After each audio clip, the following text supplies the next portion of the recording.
Hello everyone, this is Erik, the Asian movie enthusiast, and I got a pretty huge Asian horror collection video update for you. A lot of these films that we're covering tonight I have slowly accumulated over the course of a year plus, so they've just kept backing up, so I'm going to cover them all. Every Asian horror film that I've purchased over the past year is basically going to be covered in this video, with the exception of a handful that I've already covered in prior videos. So, we're going to go kind of section by section, and we'll probably start with some Hong Kong films, move to some Korean films, we'll do some Southeast Asian stuff, and then we'll do some a bunch of Japanese stuff as well. And then we got some other Southeast Asian stuff kind of peppered in over here, so they're all over the place tonight, there's so many. So I'm going to include a list of all these films in the description box below, in case you're wondering about spelling and whatnot.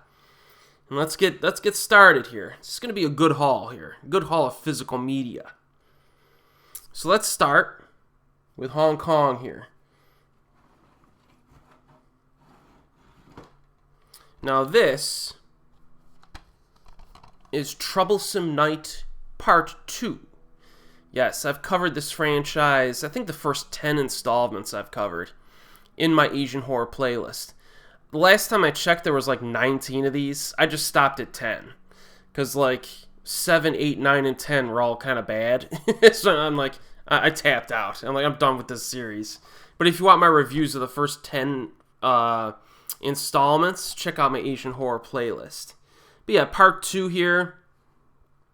Louis Koo is in this one. And I'm not going to read the plot synopses for all of these. But Troublesome Night films are kind of a mix between anthology films and then some of them are single story films. And this is the Region 3 DVD. So yes, they're very hit or miss franchise. Some of them are good, some of them are not so good. But I had like a handful of the first 7 movies, and I was missing 4 of them. And a few of them I know were good.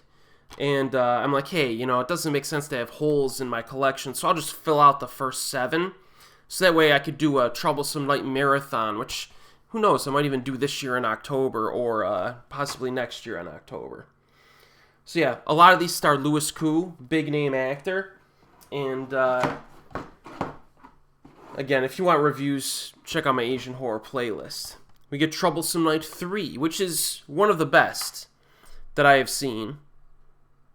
You know, a lot of these, the cool thing about these as well is that they have that Hong Kong atmosphere to them, which is pretty neat. You know, and they're kind of, usually they're a mix between supernatural stuff and other stories. You'll get some performances from actors that you'll recognize. So yes, Troublesome Night 3. This is also the Region 3 DVD, and this has subtitles.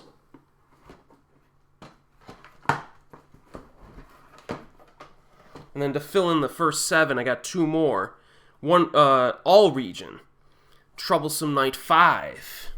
I think I got all of these off of eBay or Amazon.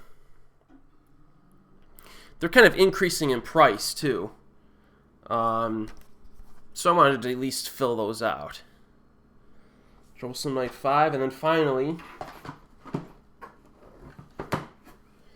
Troublesome Night 6. I'm actually kind of surprised they made 19 of these, because after the 6th part, I mean, even some of the earlier ones were bad too. That's how erratic the quality is. But some of them are good. 3 and 6, I think, were my favorites, if I remember correctly. So you can see Louis Koo on the front. Yes, so there's no special features on these. Now there's 2 Hong Kong horror films that I've never seen. You know, I heard about one of them, the other one I never even heard of before. The one I never heard of is a movie called Vampire's Breakfast. Yeah, Vampire's Breakfast. You'll recognize this actor here. He's been in a bunch of stuff. I think his name's Ken Chang. And I'll read this plot synopsis since I haven't seen it before. A newspaper reporter is suspicious of a case. He finds a woman, played by Emily Chu, who witnessed a non-human creature at a scene. And she witnessed some horrific event. But this guy falls in love with her. Then you have another witness who sneaks into a mortuary to examine the corpses. And from the distinct tooth holes on the neck of the victims, they are certain that the murderer is a vampire.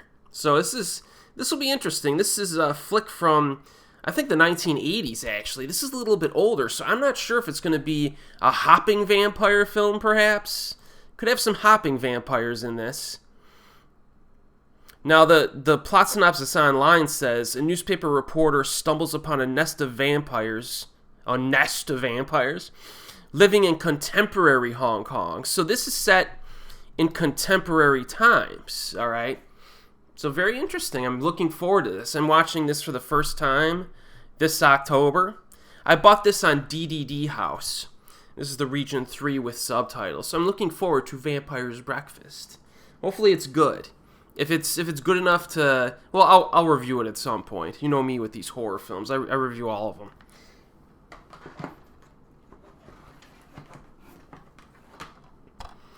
Then the one that I did hear about. Never heard of Vampire's Breakfast. This one I've heard about for years, and it's a Ronnie Yu film from the early 80s called The Trail. Yes, The Trail. I've been wanting to watch this for a while. And this is about a gang of opium smugglers disguised as Taoist priests transporting hopping corpses are hired to transport a real dead body to its final resting place. So this is a horror comedy. And again, it's about hopping vampires. So I might get some hopping vampire action here this October. Always nice to discover new ones that maybe fly under the radar. So I'll let you know. If either one of these are really good, I'll just do a separate review immediately. You know what I mean? If they're both just good, I'll get to it eventually. Maybe it's an addendum to my Asian horror playlist or something. Alright. We have a handful of Korean films now. And I kind of wanted to go back in time a little bit. I've been, if you've been paying attention to my purchases recently, I've been almost kind of digging back into the 90s and 2000s a little bit. Kind of wanted to revisit the films that I saw, 15 years ago. And I'm getting kind of the itch to rewatch some of those films now. So there's a few of them here.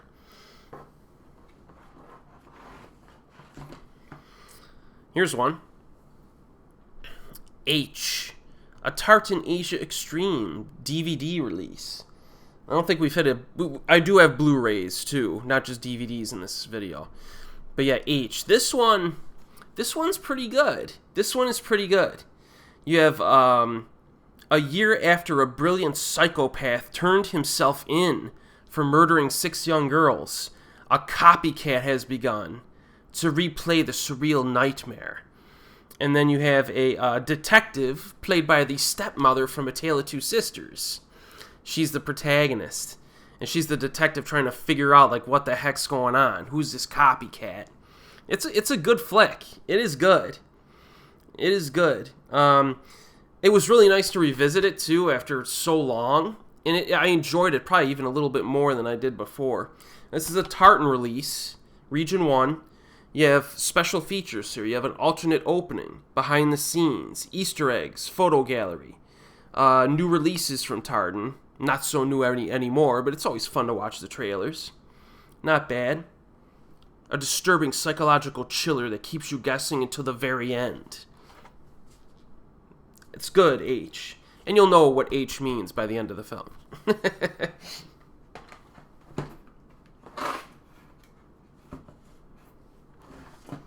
And I got another DVD. A lot of DVDs, folks. I don't know what to tell you. But here's one that gets pretty nasty. Tell Me Something. Yes, Tell Me. So this one was kind of controversial when it came out because of some of the violence in it, I believe. But this is the one with Han Suk-yu and it was popular, and he stars as a lieutenant, a cop on the edge, of course. He's under investigation for something here I can't figure out, but he's put in charge of an impenetrable mystery. So dismembered corpses are being found in garbage bags around Seoul, but the surgically amputated arms, legs, and heads are mismatched to different bodies. So it's making things difficult to identify who these victims are. So this is interesting, and there's certain links to a possible femme fatale as well. So this is a good flick. It's more of a thriller probably, but it's definitely horrific in spots. It's a neat flick for sure. There's special features here. This is the Region 1 DVD, theatrical trailer, photo gallery. No, that's about it. But yes, this is worth watching. Check it out. It's a creepy little film.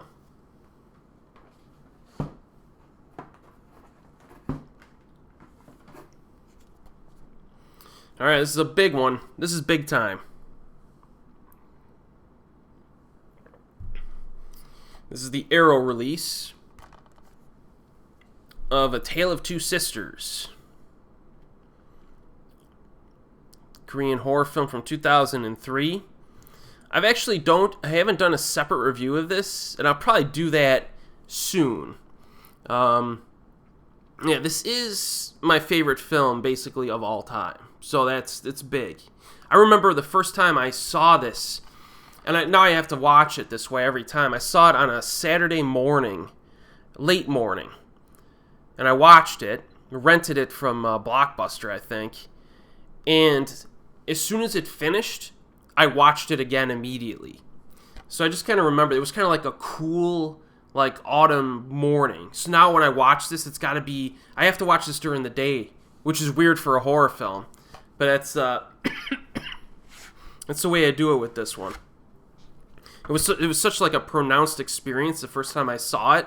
I try to replicate the experience. But yes, a lot of people know about this. But the special features. Now, the special features on my old Tartan DVD set, 2-disc DVD set, were fantastic. So I'm assuming that this Blu-ray is going to have most, if not all, those features, and then it's going to add some additional ones. So, for example, you have a brand new audio commentary by Korean cinema historian Pierce Conran and critic James Marsh. And then you have some archived commentaries as well. And then there's a brand new essay in here, a brand new visual essay, another visual essay. So they added stuff to this, which is pretty cool. Yeah, so this is definitely worth picking up. The Arrow release. Alright, and I'm going to watch this a few times this October. So yeah, I might do a separate review of it. But yes, this is a big one for me. Really big.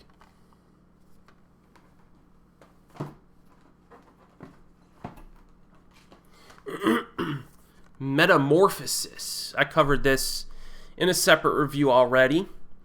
This is a good flick. Alright, I just reviewed it not that long ago. Like a few months ago. So just check out my review. This is the Region A Blu-ray. No special features on this. It's a Shudder release. And it's about an evil entity. Just check out my review. I think it's a good movie. Good quality. And the next two are pretty neat. They're all region DVDs, I believe. Yeah. But I'll take them any way I can get them. First one here has Hyojin Kong. And that's Doorlock. I did a separate review of this. Check out my review. You basically have a woman living in a studio apartment alone. One day she finds evidence that someone broke into her apartment.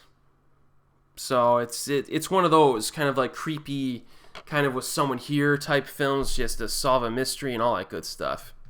I thought this was very good, actually. This one flew under a lot of radars for some reason. But it's very cool. Check this out if you can. This is probably on eBay, the All Region.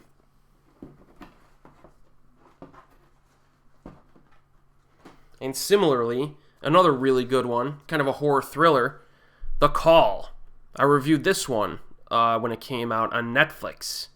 Very entertaining flick. This is a really interesting one. I almost don't want to talk about it because it's too... check out my review. I try to be as vague as I can. But it would be best to go into this not knowing anything. You know what I mean? Really. It's a concept that has been done before, multiple times. But it has a few little twists in here that are pretty interesting. And the way it explores it is quite compelling. So yes, check out The Call if you have not already. It's a cool flick.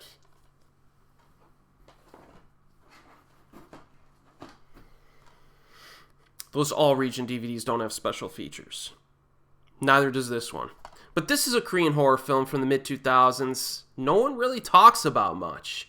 And I feel like I need to do a separate review of it.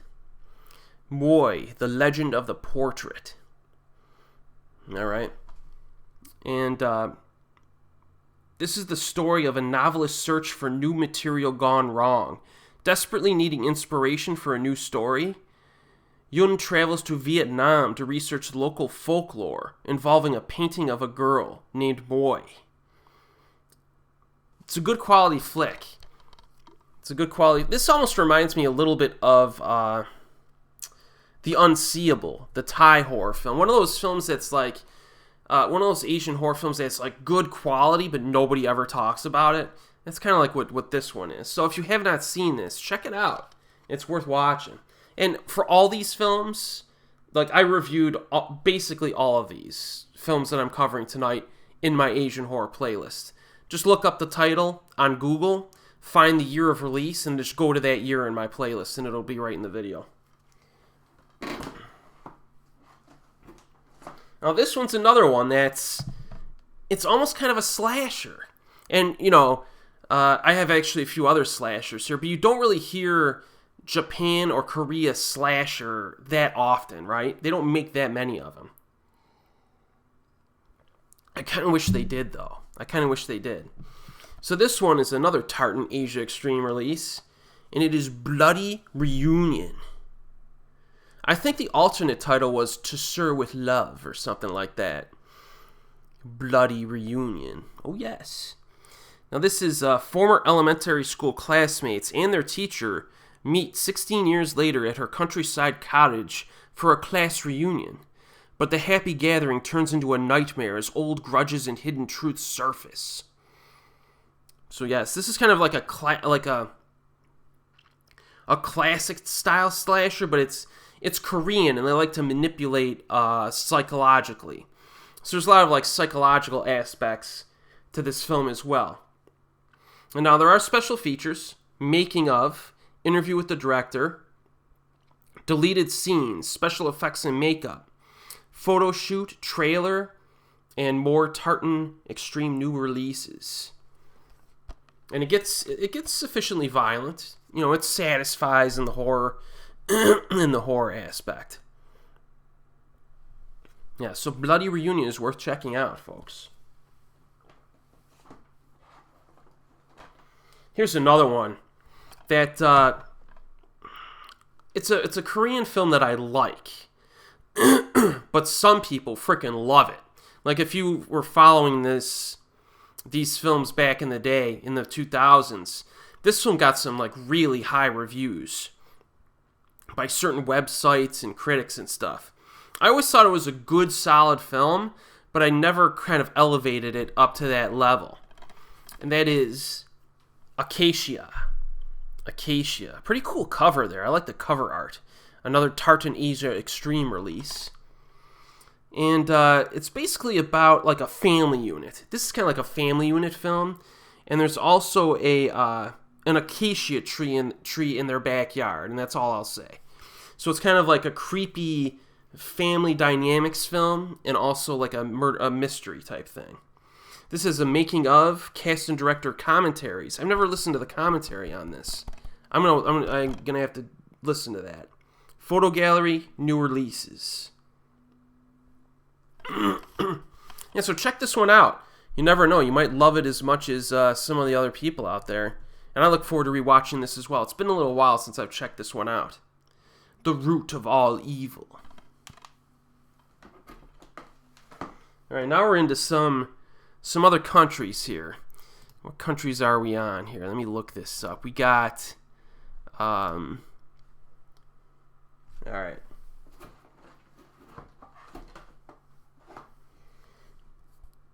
Okay, this is a Region 3 DVD. And it is DreadOut. Yes, DreadOut. This is an Indonesian horror film from 2019. It's directed by Kimo Stambol, who is the other Mo brother. So Kimo has not directed as many solo directing works as Timo has done, right? Because Timo did The Night Comes For Us. He's done those witchcraft movies. May the Devil Take You, I think they're called, right? So Kimo came out with one, so I had to pick it up and see what it was like. Now, this does not have subtitles, unfortunately, but I checked it out, and it's a pretty good popcorn horror flick. Apparently, it might be based on a video game, I think, or something of that kind. But I'll do a review of this, either separate or in my Asian horror playlist. It's got some cool visuals, it's fast-paced, but it's not really anything special. You know, it's not something to get all really excited about. But I remember thinking it was pretty good, even without the subtitles. Hopefully, it gets a subtitled release at some point.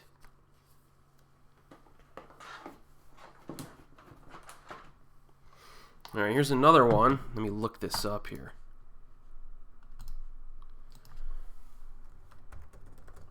Here's one that's actually very good. And it's a Vietnamese horror thriller that came out in 2019, and this is Kumanthong. Yes, Kumanthong. It's inspired by a true story, apparently. It's about a stranger who comes into a village. He's mysteriously healing some of the locals, but crap goes down. Let's just put it that way. There's a lot of dark pasts and conflicts associated with this. This guy is pretty shady. The main guy in the film, definitely a slime ball. So you want to see him get taken down, and it's a good flick. It's like dramatically strong, and the horror is strong and complements the drama. So it's just like a good quality flick.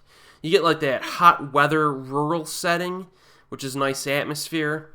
And I'll tell you more whenever I review it. But I felt like this is it's kind of a slower burn that relies on human conflict, but it really digs down deep, and I think it works.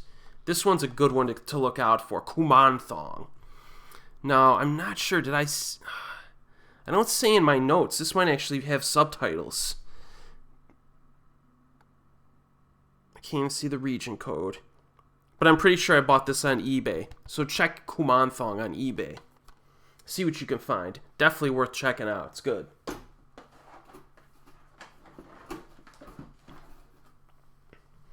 Alright, we got Art of the Devil Trilogy from Thailand. This is one of those franchises that got better as the sequels came out.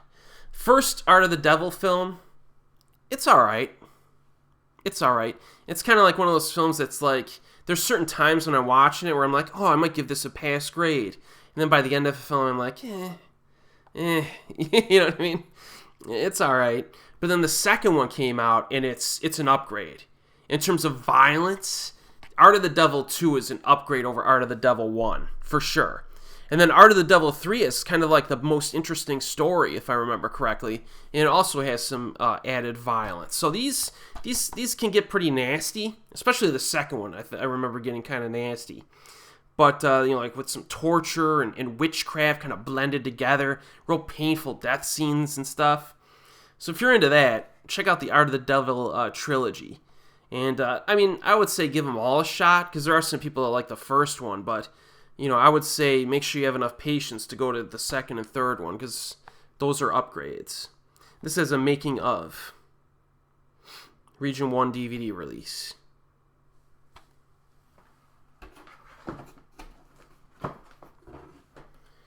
Alright, we got Nightmares from Asia, folks. Now, there's a reason why I bought some of these packs. They're not Art of the Devil. I felt like rewatching them, which is why I got that trilogy set.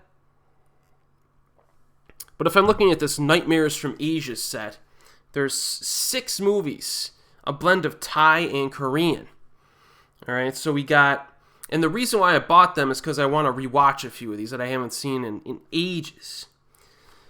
So we got the first Art of the Devil film, so I kind of double dipped there. And then we got The Commitment from Thailand, which is horrible. And then we have Discovery, which is it's down there with one of the worst Asian horror films I have ever seen. Discovery is just brutal. But then we have Nightmare, which is a decent Korean film. And then Red Eye, which is actually a pretty good Korean film that's set on a train. And then we have The Unborn, which is the one I'm actually most excited to watch again. The Unborn. That's one that, it's the Thai film where the lady is basically in a hospital and crazy stuff starts going down. I haven't seen that movie in a while, and I've been having the real itch to watch it. So that's one of the main reasons I got this. Now, if I ever do a worst of Asian horror list video, I'm going to have to rewatch Discovery to see where it places on that list, because it will be on that list.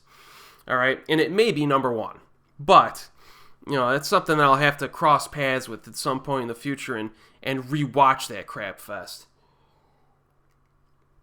And that will be pain. That will be pain.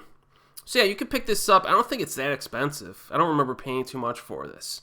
You could probably get it used as well. And, of the 6 films... a few of them you might like, but really Red Eye and The Unborn are probably the 2 best on here. But some people like Art of the Devil, some people like Nightmare. No one likes... Well, I don't think anyone likes Discovery.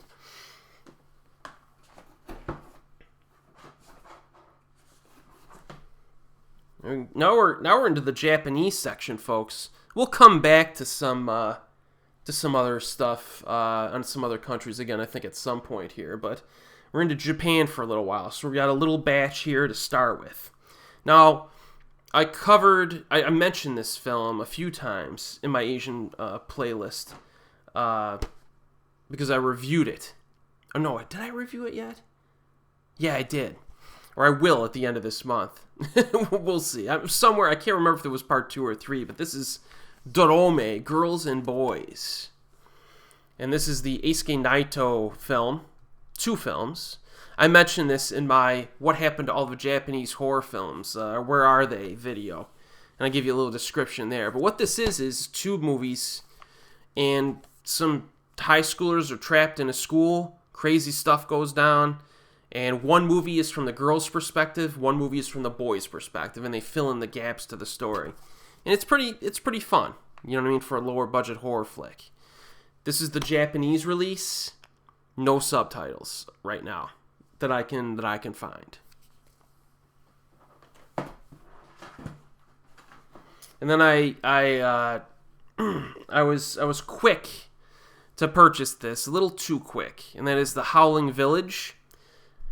This is actually the Japanese DVD. I had assumed, because Innocent Curse, the Takashi Shimizu film Innocent Curse never got a release. So when this came out, I'm like, I better pick it up, because there's a chance they might not release this. But of course, it gets a... Howling Village gets a streaming release and a physical media release in the US, which is good. That's a good thing, but...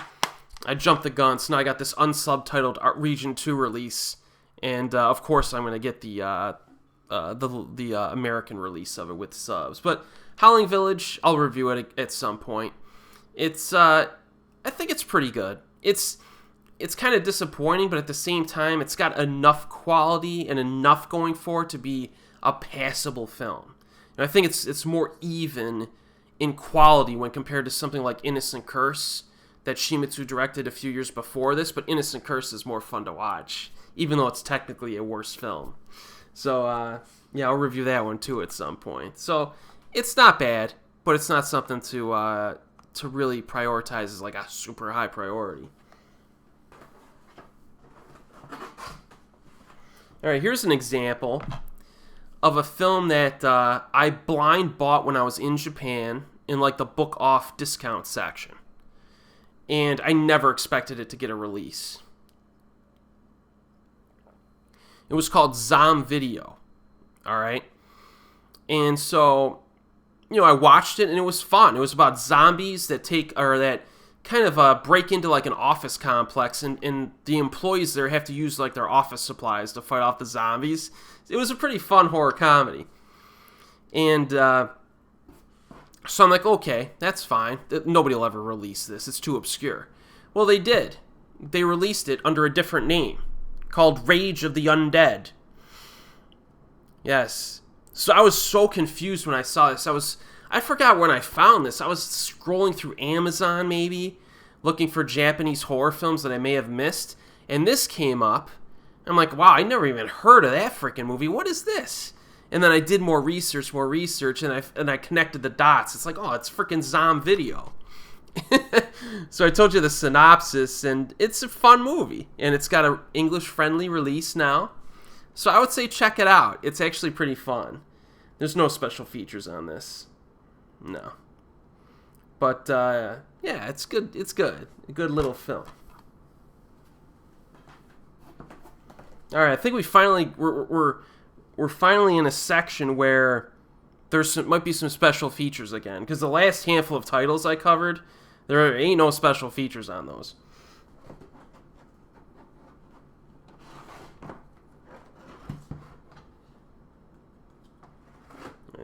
Let's do this one first. Okay, I got a Blu-ray batch coming up. All upgrades. But before we get to that, I'm going to have to cover this film. Now, I already did in my Asian horror playlist, of course, right? But I need to do a separate video because this could be the most disgusting and violent Japanese horror film I have ever seen. If it's not number one, it is up there. You know, a lot of people throw out guinea pig films. Like, yeah, Flowers of Flesh and Blood. Yeah, that's nasty. Or Tumbling Doll of Flesh. That one's pretty nasty. Naked Blood. Yeah, you know, so there's some contenders out there, but I think this one could be number one. Kichiku Dai Enkai, The Banquet of the Beasts. Yes. Yes. Now this actually is based on an actual real life event, I think. There was a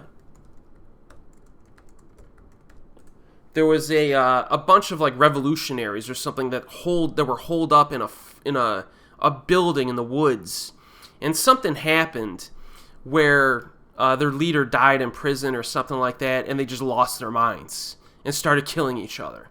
And that's this film. Now, the most important thing to know is that this was directed by Kazuyoshi Kumakiri, right, who is a criminally underknown director in Japan. Now, this was like his thesis in college. I think he made this like as his final project in college.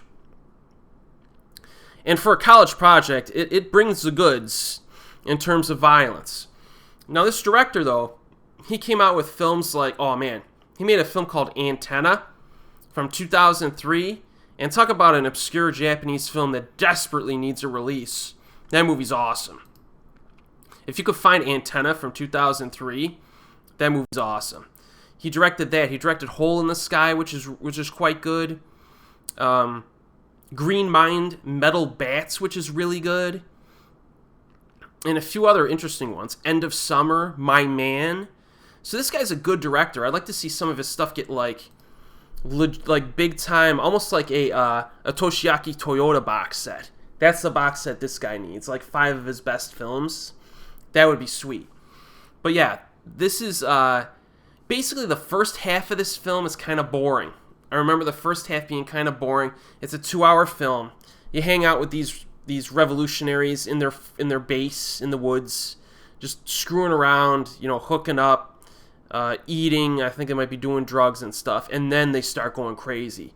So the middle of this film, the gore in the second half of this film is astronomical, and it's like, I remember it being like disgustingly realistic.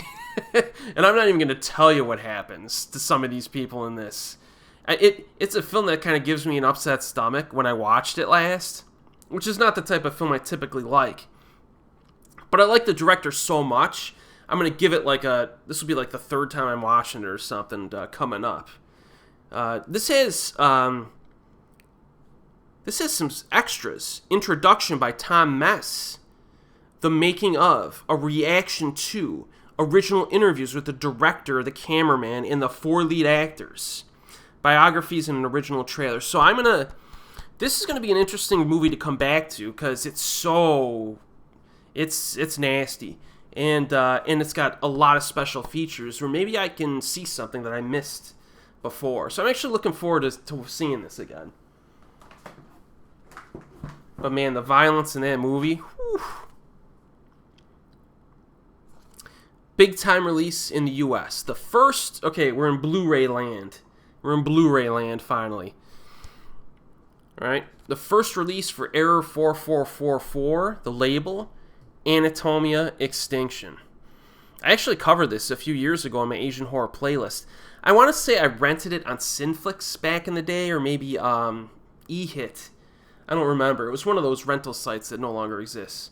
But I gave it a positive review, and I rewatched it recently, and yeah, it holds up. I like it. Anatomia Extinction is pretty cool, man. Blu-ray release, pretty solid. It's like, it's from the director of Tokyo Gore Police, right? Nishimura. And this is almost like the first run at Tokyo Gore Police with an even smaller budget. And this is a short film.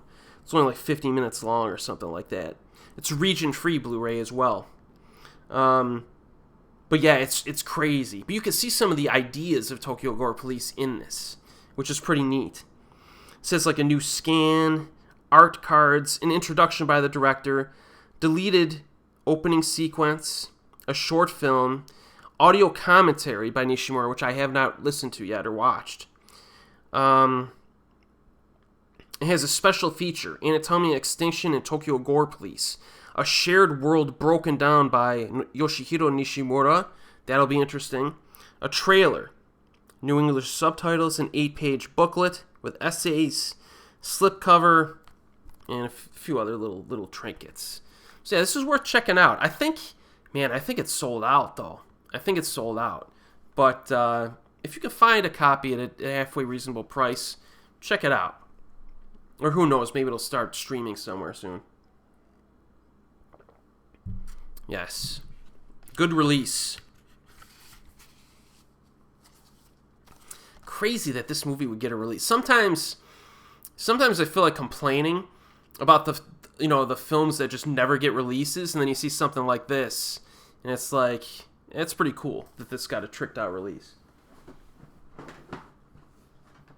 Alright, all upgrades, baby. Here we go. Audition on Blu-ray. I only had the DVD before this.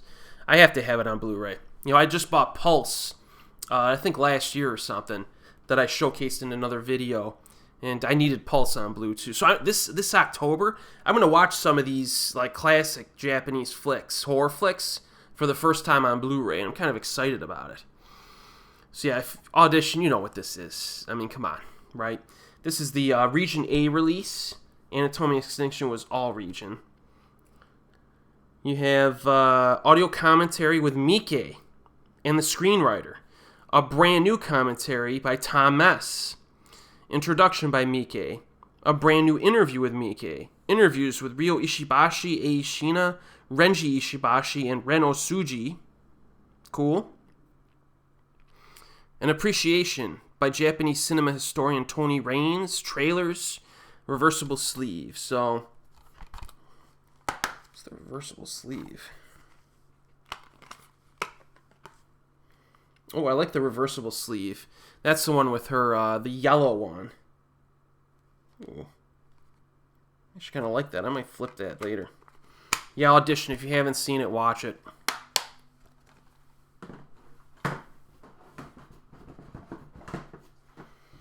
Here's another cool one by Yasuzo Masumura, Blind Beast. Yes, not to be confused with Blind Beast versus Killer Dwarf. Don't confuse those movies. This is the real deal, this one. I reviewed this. Check out my review. I think it's a really cool flick. A little weird. It's definitely a weird flick, you know? I think it's like a blind man captures a woman and holds him in his like art warehouse of sculptures of like naked body parts. But I love the aesthetic, and I think it's really cool. It's a cool flick, man. It's a cool flick. I like Masumura as a director, too. New audio commentary by Earl Jackson. Newly filmed introduction by Tony Raines. A brand new visual essay, trailer, and reversible sleeve. So, Blind Beast. This is old school. This is a 60s film, right? Or right around the late 60s. Look at my reviews. Alright, what I'd say, pound for pound, could be the most entertaining Japanese horror film of the last 10 years. Pound for pound. Tag from Shion Sono. Super fast-paced. Runtime is short. Check out my Asian horror plays from 2015.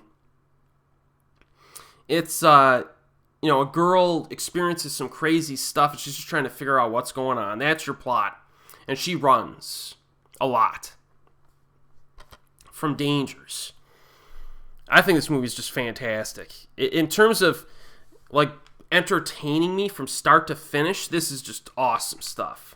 I remember there was, I forgot which review it was. I read this, like, 15 years ago. It's all, everything's 15 years ago with me. It was like 10, 15 years ago. I read a review of something on IMDb, and the guy said this, the reviewer, they said, every movie I watch, they said, is a 10 out of 10 film when I start it. But I take off 1 point from my score every time I look at my watch. And they weren't being literal, but what they were saying is, like, the more a film drags or, like, loses your interest, the lower the rating goes, right? So really, and that was kind of really an important moment for me, because I was always trying to figure out how to review or how to rate movies and stuff like that. And I don't rate them for this channel for like 50 reasons, but in my personal records I do. And it's like, okay, 10 out of 10 film is simple. It's not a perfect film. It doesn't have to be perfect. It can have flaws. But if it entertains me every second of the runtime, how do you get anything better than that, right? When you're not looking at your watch at all in the entire film, and it doesn't happen that often. So this is basically this is a close 10 for me, just because every second of this film I'm entertained. You know. Yes, check this out if you have not seen it. I freaking love it. It's one of my favorite. This could be my favorite Shion Sono film in terms of entertainment value.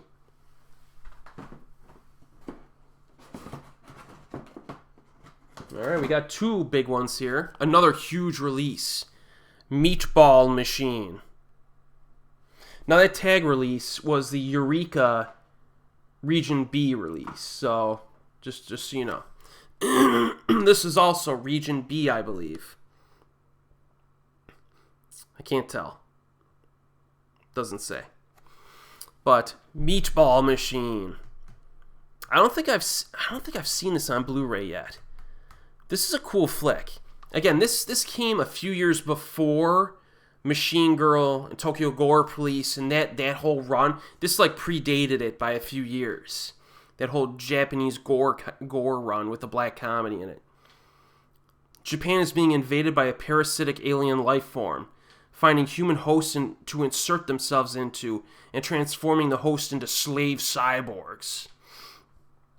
This is good. Cast and crew interviews. Reject of Death short film. What's About Doi short film. Trailers. Audio commentary by Issei Takahashi, Yurai Yamaguchi, and Yoshihiro Nishimura. I haven't listened to that yet or watched that yet. Then you have Keita Amamiya and Shinichi Hiromoto concept designs and some other stuff. This was a good release. Again, you might still be able to find this, but it's very, very cool flick. It's violent. And of course I had to get Meatball Machine Kodoku from 2017. I have a separate review of this on my channel. The lead actor in this, I always forget his name, but he's always a supporting actor in his films, but they gave him the lead role in this. It was pretty cool to see him in like the lead role carrying a film. And this is, it has similarities to the original Meatball Machine. A lot of body gore effects and that type of stuff. Body horror. Interesting film. I only seen this once, though. I got to rewatch it. Maybe I'll do a doubleheader with Meatball Machine. Now, this doesn't really have any special features, though, which is a little disappointing. But it's a good one. And then finally, on this run here, Blu-rays, this mini run, I already showed you months ago, I got the freaking Evil Dead Trap Blu-rays from Japan, because Japan Blu-ray is the same region code as America anyway, so you really don't even need a region B player. It's region A. But, I got them from Japan because I wanted Evil Dead Trap 1 and 2 on Blu-ray. And now, of course, they decide to release it in the US. So it's one of those situations where I have to double dip, because this has more special features than the Japanese version. This movie's cool. Very cool. Toshiharu Ikeda, there's a commentary with him. I watched the commentary on my Japanese Blu-ray. They speak in English. Very weird. I found that to be kind of odd. But on the Japanese release, they spoke English, which was helpful, right? Because if they just spoke in Japanese, there wouldn't be subtitles on the special features, I don't think. But the Japanese release did have subtitles on the film, which is why I got it. But yeah, it was kind of weird hearing them talk in English the whole film. But it was an interesting commentary. And then you get two more. There's 3 commentaries on this release. This is the Unearthed Classics Region A release. You get more commentaries by filmmaker Kurando Mitsutake, the guy who did Gunwoman. It'd be interesting hearing him talk. And a commentary with James Mudge. And then you get a few special features reflecting on the cult classic and some other stuff. Evil Dead Trap, baby. Lots of atmosphere and one of the best scores of any Japanese horror film of all time. Of all time, folks. Watch it. Alright, so that's that side. Now I have this side. These will go faster, because I already covered a bunch of these in the special videos that I've done in the past few weeks, so I'll rip through them fast. Actually, maybe I should do that first. Rip through them fast. So here, okay, let's do this. Alright, I got a batch here. I'll just show them to you. These are all the movies that I showed you in my Where Are All the Japanese Horror Films Nowadays video. Alright? These are all Region 2, Region 3 releases. So you have Liverleaf from Eisuke Naito. This is the Region 3 Taiwanese release. No subs. But watch this any way you can. It's one of the best Japanese horror films of the last 5 years. Really cool. Watch it. Signal 100 with Kana Hashimoto.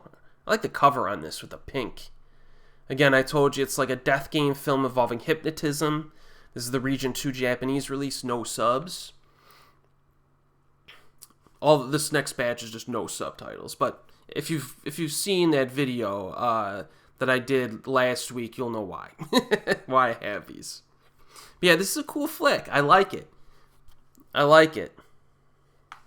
So that's the benefit of just being able to have an open enough mind to watch some horror films without subtitles. And sometimes you could just watch stuff that you just can't get with English-friendly releases. Or you could just watch it early before it gets the English release. Here's another really good one. Stare. Shirai-san from 2019 If you're into supernatural Japanese horror, this is right up your freaking alley. Cool flick. It's got folklore in it, some creepy scenes. The villain is cool. Watch it. Again, this is Region 2, no subs right now. But again, hopefully some of these will get a release soon. Mimicry Freaks. Alright. This is like a body horror mad science film, is what it is. I think I've basically confirmed that it will be released in October on DVD. I think you can even get it on Walmart's website. So if it's on Walmart, it's pretty legit, I would say. I was a little worried because I was finding it on like deep discount and stuff. I'm like, what is this? What kind of release is this? But I think it's going to get a release. So I bought the Region 2 Japanese DVD a bit too soon, apparently. But this is a cool flick, man. It's got some violence in it. It's got some cool scenes. This is, again, one of the better Japanese horror films from the past few years. It's good. Want something lighter? Go with Ghostmaster. Alright? It's the Region 2 unsubtitled release, but this is like a horror comedy. It's got references to Evil Dead and other films and stuff like that. And, of course, it popped up for rent on YouTube, of all places. So you could pay like $4 or something and rent it on YouTube with English subs. So do that first. Hopefully this will get a physical release at some point, though. But this is worth watching if you want something lighter. The Stare, not to be confused with Stare.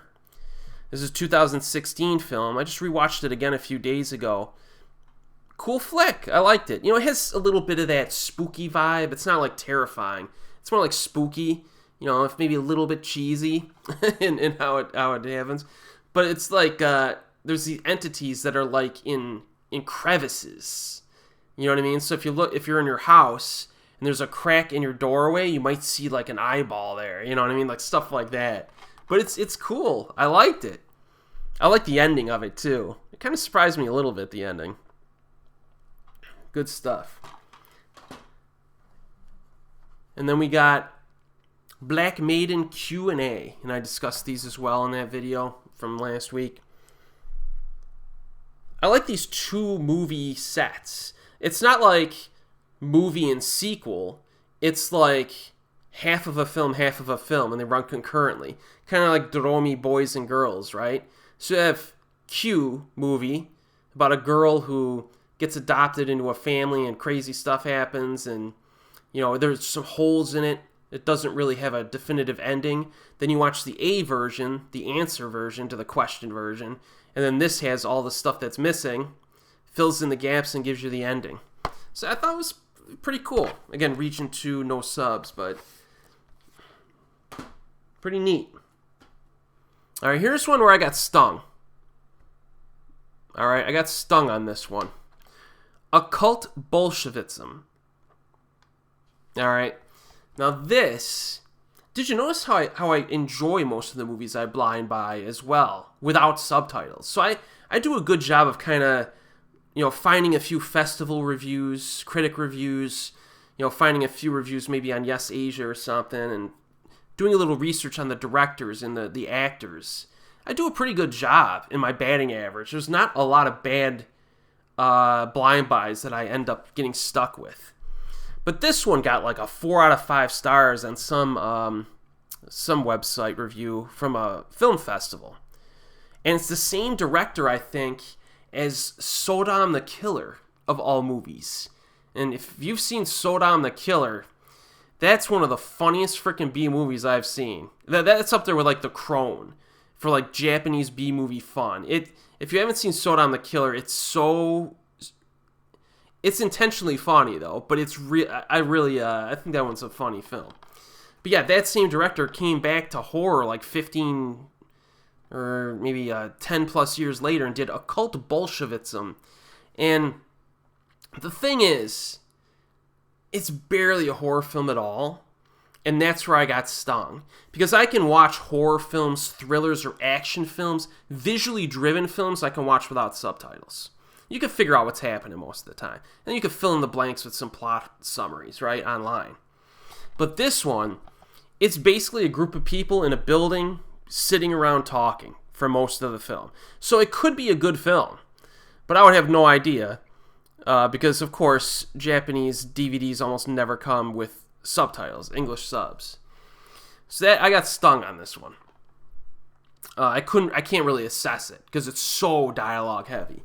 But you know, all I can tell you is that the horror is so light, it's barely there. You know what I mean? Barely there. All right, here's one that surprised me. All right, I think we're almost done with the Region 2 releases. We'll get back into another handful of other releases here, but yeah, this is another one. Region 2, no subs. All right, Aku no Hana. I think it's Flowers of Evil.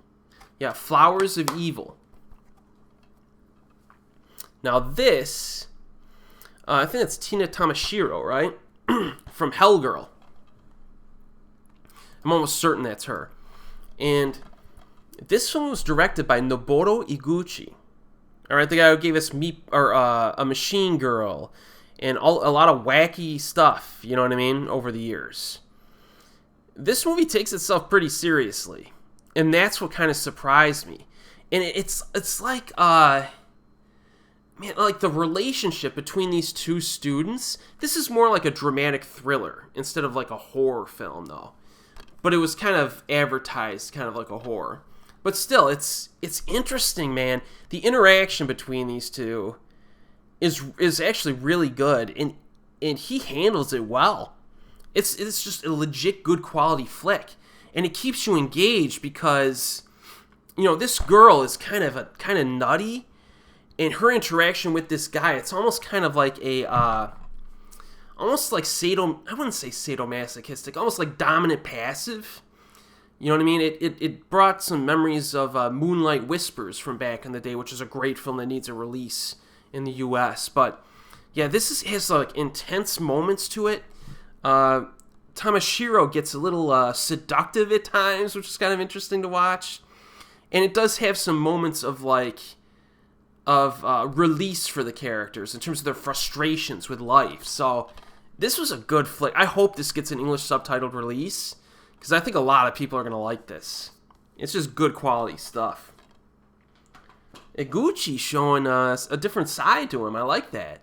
All right, now we're back to all right, we're done with the unsubtitled Region 2 stuff. I want to rip through that fast. Let's move to the pile of terrible films. All right. I covered these in my Roger Swan video, basically. The video where I discussed some of the worst Japanese films of all time. Or of the last 20 years, really. We got Dead Waves. Atrocious. Absolutely atrocious. You know, if you want my thoughts on any of these, just find my video, worst Japanese films, some of the worst Japanese films. But this is the Region 1 release of this. Man, I hope I don't have to sit through this again. Synesthesia, or maybe it's Synesthesia. I don't know. Everyone's senses are about to be distorted. Great cast in this.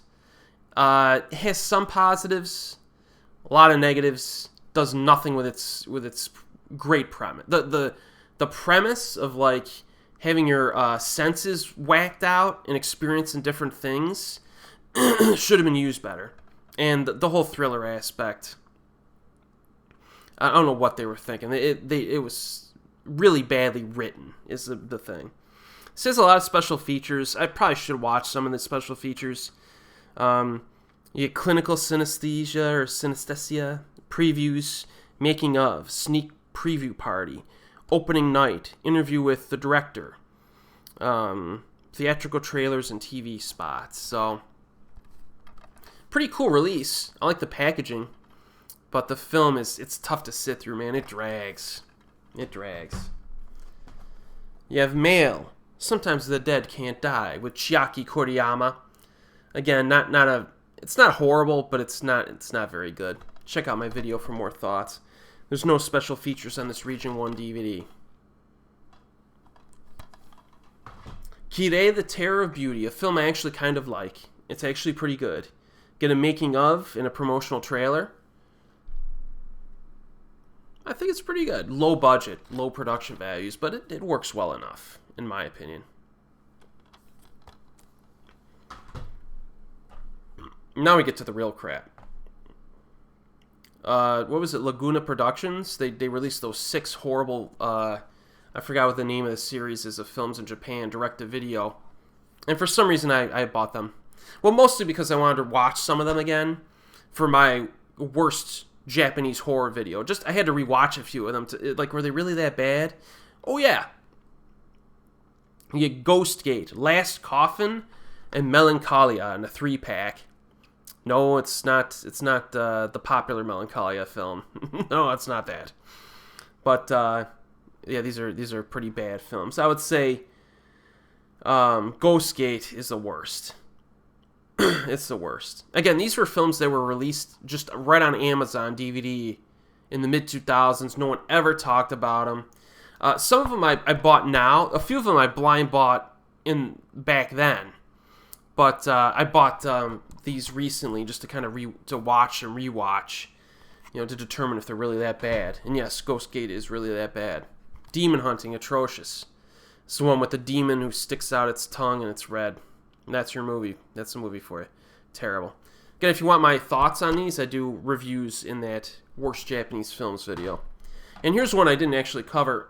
Well, I cover all these in my Asian horror playlist, but Legend of Ogre, which is also a part of that franchise. No, this is not good.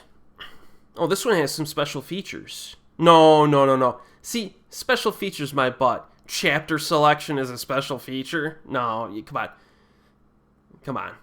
Dolby Digital Surround Sound? I don't know about that. Those are tech features, right? It does have a few trailers, though, I guess. So, yes, those are brutal. The other film that I have is In the Sight that I bought way back, and that's like the 6th film in there, and that's not good either. All right, now we got a handful left. We're almost done. I think these are all Japanese again. Yeah, I guess we don't have much of any other countries. The Locker. I just wanted to watch this again because, Roger Swan's video said that he liked this. It's the 2-movie set, very kind of typical of what people were watching back in the day. They would watch stuff like this in America, but skip stuff like Rampo Noir and Strange Circus and stuff like that. Because this has more of like a conventional spooky supernatural vibe, which a lot of people were into back in the day. It's not bad. It's I would not give this a pass grade, though, I don't think.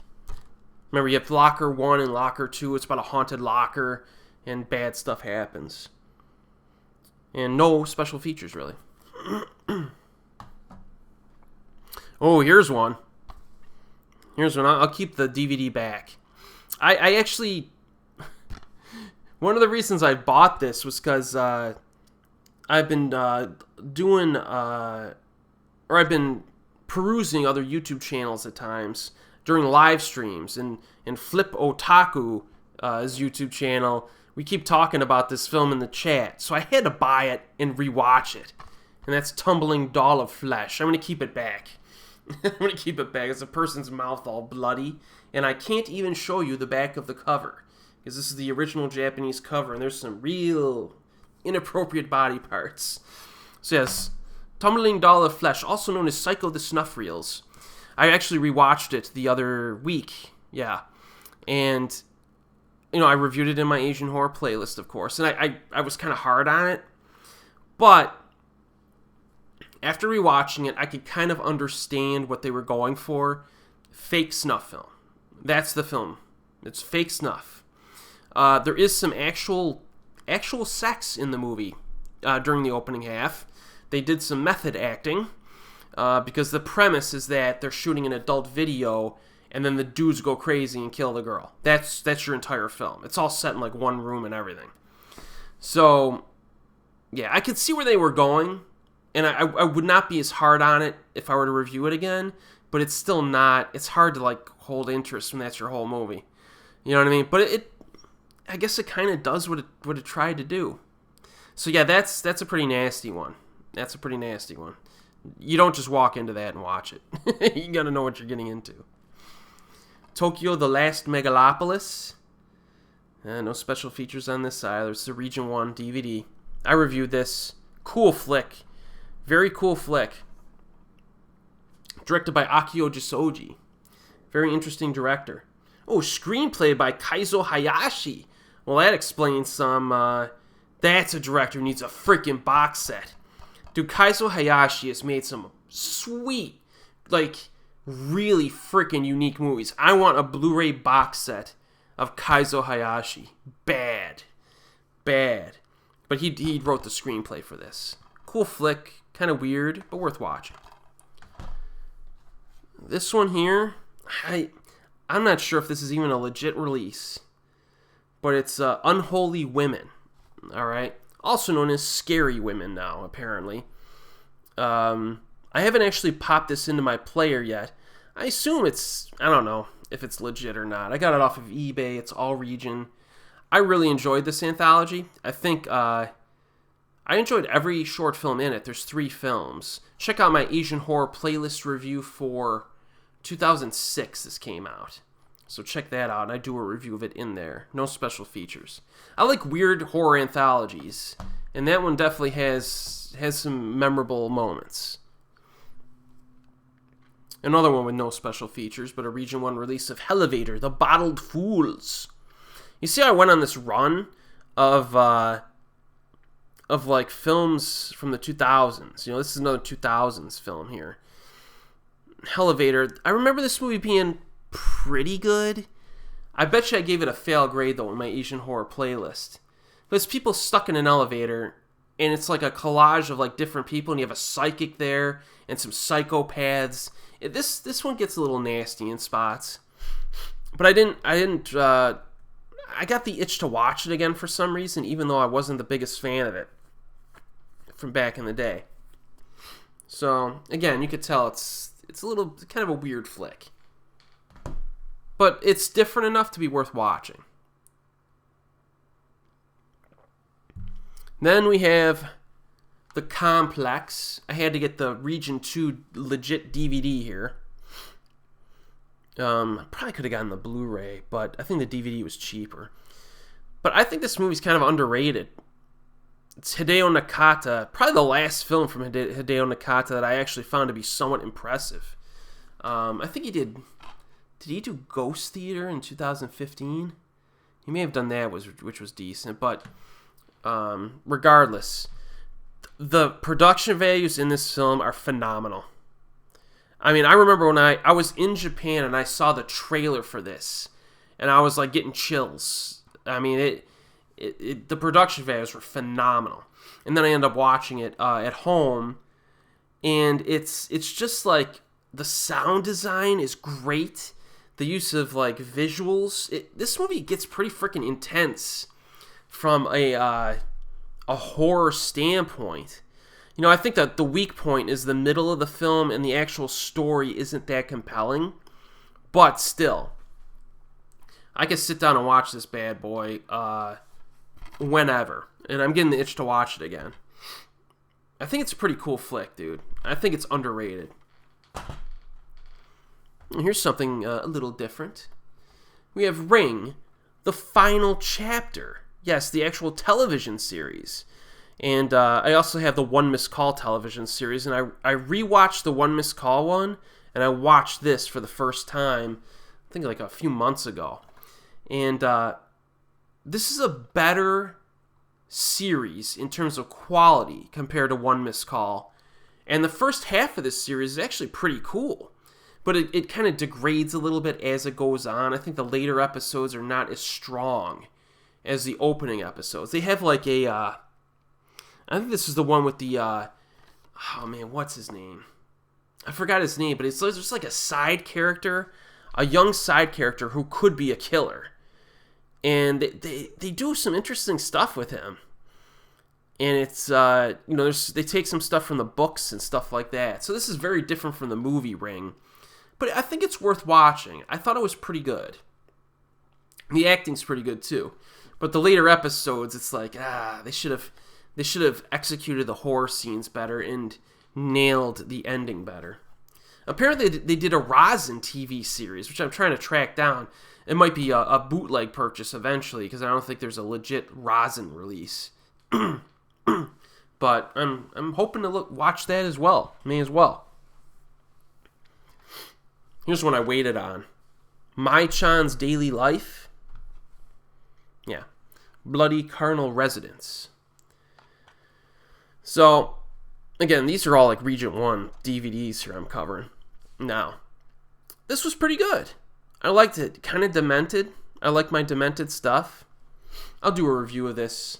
It'll probably be an addendum to the Asian horror video, because I missed it when I was doing like 2014 or 2015 when this came out. It's about a maid.